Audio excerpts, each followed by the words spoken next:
Hi, good morning, everyone, and thank you for the opportunity. And also, I really want to thank all the speakers this morning because I think they really have provided a really good background, highlighting the importance of our satellite in a variety of applications. Also provides a background for what I'm going to present today. So in my talk, I will focus more on clouds and precipitation observation, and I'll talk a little bit about advances, challenges, and way forward. Hopefully, what I can provide is complementary to what we discussed this morning. Okay. So I think we all appreciate that clouds and precipitation are playing an incredibly important role in regulating our climate and climate change scenarios. And first of all, quite simply, clouds reflect solar radiation, so it actually has a cooling effect on our climate. On the other hand, clouds absorb infrared radiation, so it also has a warming effect on our climate. And also, the latent heat released from clouds and precipitation is a huge source to the atmosphere. A tropical cyclone, for instance, is a great example for that. And in addition, precipitation is a critical component to our hydrological system. So it has a great impact on modification of our surface hydrology. So as such, we really need to realistically represent cloud precipitation as well as their interaction in our atmospheric model in order to provide confidence in our climate projections and weather prediction. However, it's been long recognized that cloud feedback remains a major source of climate change uncertainty. As you can see in this figure. This figure is actually have been repeatedly modified, shown in IPCC report, highlighting a number of things. But one I want to highlight here is, as you can see, as opposed to the CO2, we see quite a large uncertainty in our estimate of the cloud albedo effect. And this large uncertainty directly contributes to the large uncertainty in our estimate of the total net anthropogenic forcing. So in order to reduce the significant uncertainty in the estimate of the cloud radiative forcing, an important step really is to study and understand our clouds and precipitation system from a global scale. And our satellite actually provide an ideal means to continuously monitor the key state of the atmosphere and also properties of clouds and precipitation, both regionally and globally. Here you're seeing this, again, a beautiful Himari 8 satellite image. I won't talk too much about that because we've learned quite a bit this morning. Here on the right-hand side is actually a coordinate group of polar orbiting satellite. We call them A-train constellation. So these groups of satellites, they fly one after another within seconds and minutes, and providing continuous, nearly concurrent observations of our clouds, aerosols, and atmosphere on a global scale. They've been there for now over a decade. So moving away from our clouds, let's look at the precipitation. Okay, so this figure is actually showing you the climatology of our zonal mean surface precipitation rate estimated from a number of satellite-based products. What I want to highlight here is, quite strikingly, we see a large discrepancy over the mid and high latitude of our southern hemisphere. Now, you may say, oh, not many people living there, so is that really important? But if you think about it this way, at 1 millimeter per day, in fact, we're seeing really a absolute difference of up to 1.5 millimeter per day here, just along the storm track. If you think about it this way, 1 millimeter per day precipitation must be balanced by about a 26 watt per square meter latent heat. Then these significant errors introduced by precipitation only could significantly contribute, to the large bias of energy budget, which we are currently seeing right now in our climate model over the southern hemisphere. So now a key question we need to ask is, can we actually solve the cloud and precipitation problem? And in fact, satellite data record, as we learned this morning, are now long enough to provide a key foundation from which to build an understanding of cloud and precipitation, right? But really, it's just amazing how little progress has been made in the past decades in this particular area. And why is that? There are two fundamental reasons, I think. One is the lack of sensitivity. In fact, the majority of our clouds and precipitation remain largely hidden behind our sensors, particularly the passive spaceborne sensors, which in fact underpin our long-term observational record.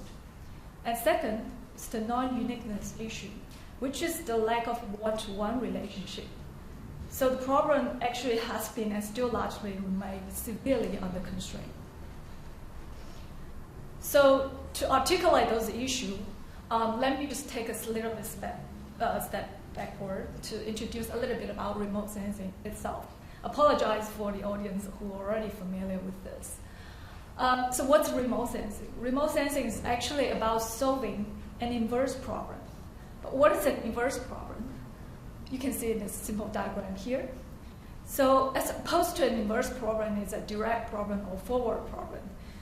To solve a forward problem, you are given the properties of your target, then you calculate the signal. But to solve an inverse problem, you're actually given the measured signal, then you're going backward, to figure out what the properties of your target are.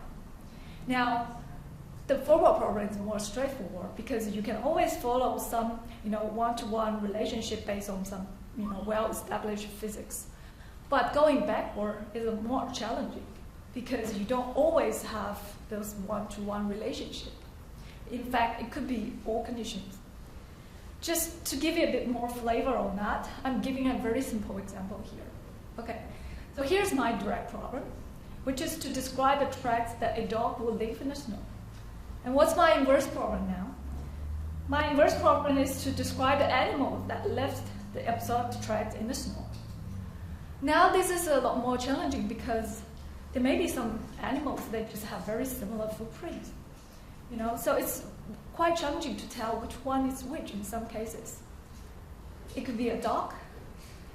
It could also be a wolf. So following up on that, in fact, it is the inverse process, that various sorts of error creep into our retrieval system. Here, I just want to briefly introduce, the major source of errors that we normally expecting. The first one is probably the obvious one, is measurement errors, which are commonly associated with instrument factors, calibration as well. And this kind of error is actually often considered relatively minor. A second one is about a proxy for model and related errors. And example on this, like various radiative transfer codes that are being used in different products or different product development teams.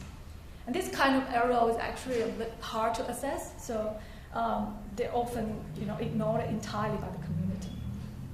The third one is about model parameters and their own errors.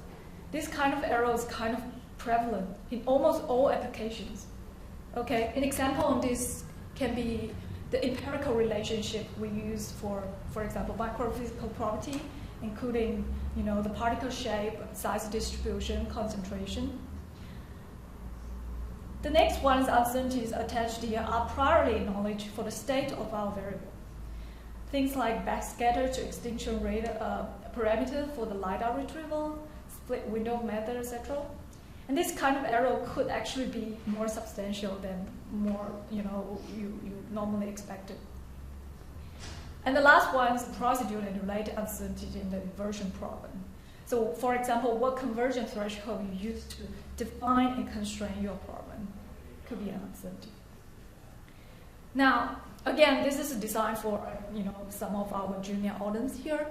Having appreciated the remote sensing, also the sources of error, let's just look at the different types of sensor in the space and their respective sensitivity. In general, we have three types of sensor. First one is, you can see here, the sensor actually detects the thermal emissions that originate from the top of the cloud for the case of infrared and near infrared, or within the cloud for the case of microwave. The second type of sensor, the sensor actually detects the sunlight that's reflected off the cloud top. And these two types of sensors, we normally just call them passive remote sensors. The last one is quite different because the last one actually has its own source of light or illumination.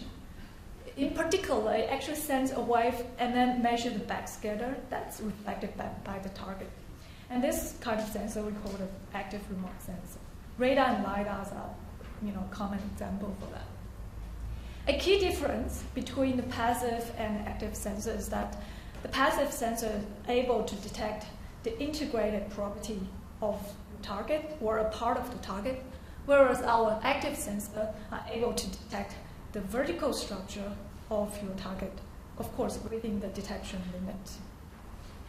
And following up on that, here this figure is just showing the various sensitivities for our different passive spaceborne sensor that we just discussed here.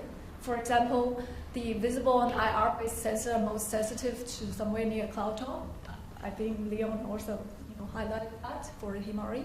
And microwave-based sensors are more sensitive to somewhere within cloud, and especially like precipitation underneath the cloud. Okay. Another key message we learn from this is that, in fact, it is the sensor's sensitivity that largely defines their limitations. Here I'm just showing you a very simple example here, using very highly idealized scenarios. So I have 3 scenarios here. First one is a cloud only, no precipitation. Second one is a lightly drizzling cloud. Third one is a heavily drizzling cloud. So what do our passive spaceborne sensors see? I use MODIS as an example. Actually, from here, MODIS sees very little difference. I'm showing you 2 retrieved parameters, optical depth and also effective radius. Effective radius is actually a measurement of the particle size that's optically important. So as you can see, there's very little difference between them. So that suggests that MODIS has very little sensitivity to drizzle and rain originating from the cloud. So it's hard for it to tell precipitating cloud from the non-precipitating cloud. Now, as I said, these are highly idealized scenarios. So we haven't even taken into account some compounding factors like 3D radiance effect or any artifacts introduced by solar zenith angle, etc. Those will be for another story for another day. So now, having some understanding of the limitation of our passive sensor, how are we going to overcome this limitation? Fortunately, there's another group of satellites where we have active sensors on board. Some of you might be familiar with these names, especially TRMM. So these are a few examples. These figures actually show you a beautiful cross-section of the cloud profiles that was detected by CloudSat and also CALIPSO. So there's a cloud profiling radar or CPR on board CloudSat.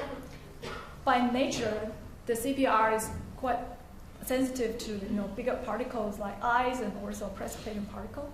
And the LiDAR is more sensitive to smaller particles like droplets and also aerosol particle. So although, despite the fact that these active sensors actually have a much narrower field of view compared to, for example, you can see the background from our passive sensor measurements. These instruments, when combined, they can actually provide the complementary sensitivity to better detect the vertical structure of our clouds and precipitation. So these instruments just allowed us to, bypass some lack of sensitivity and the non-uniqueness issue inherent to our passive sensor.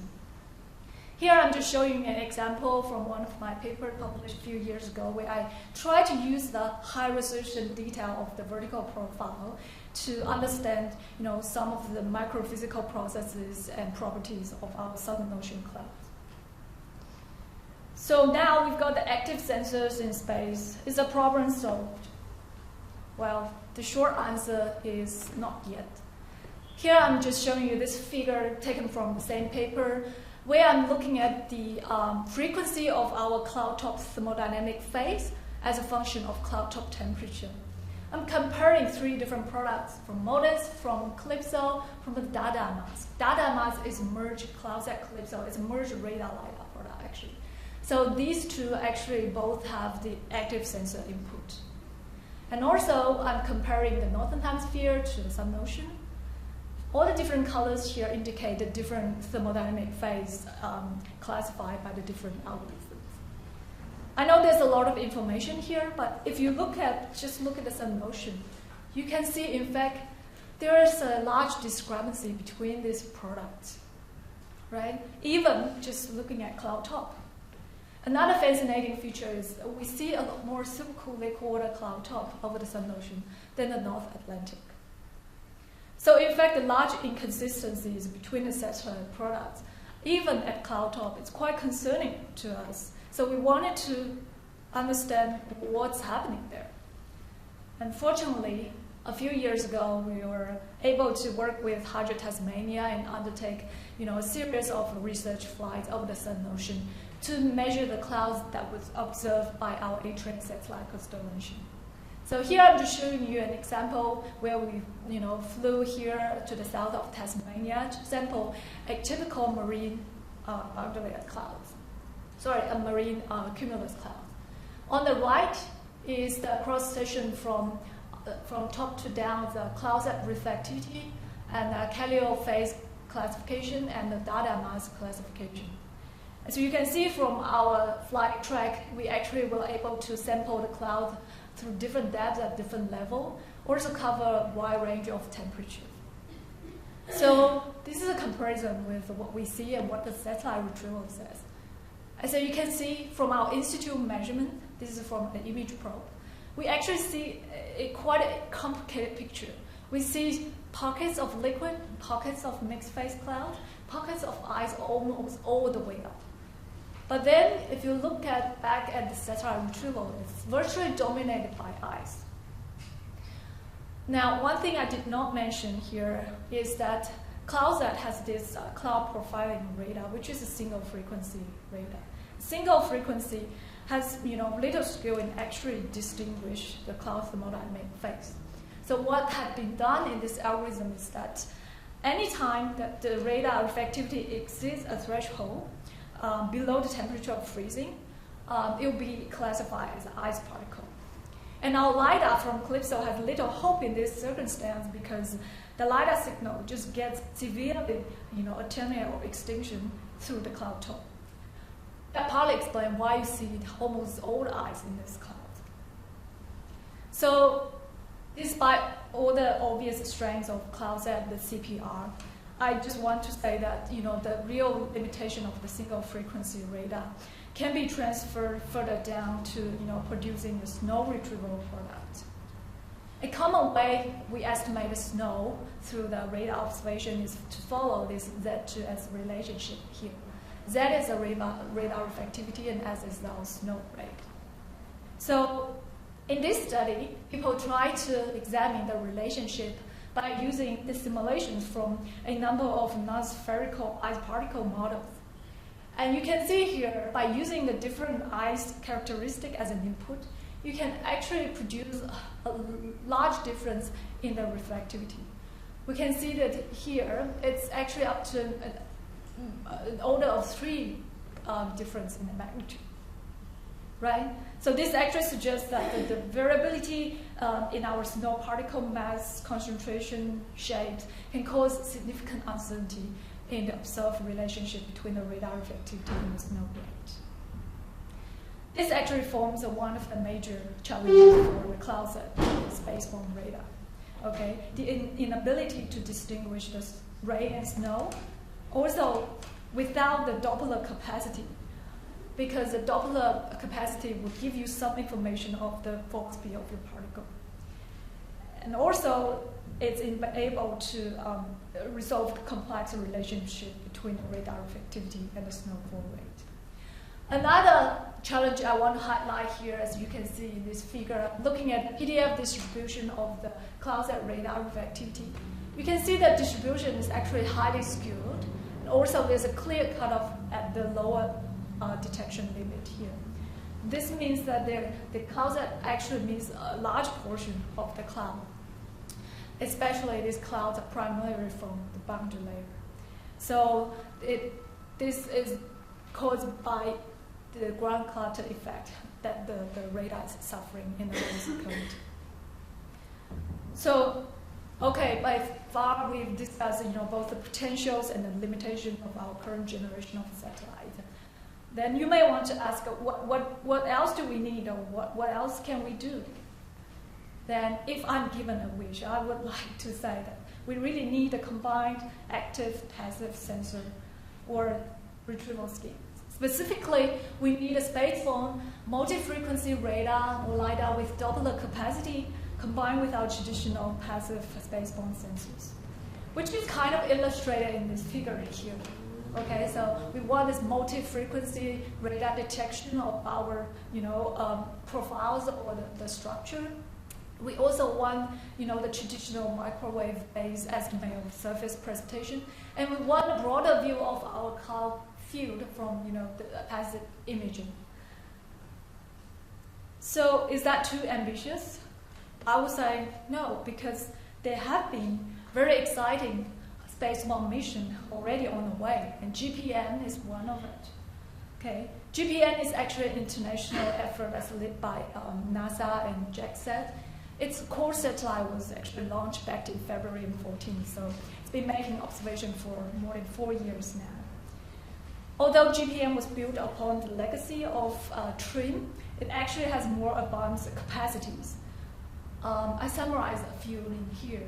So, for example, GPN has a near global coverage, whereas TRMM only covers primarily the low latitude.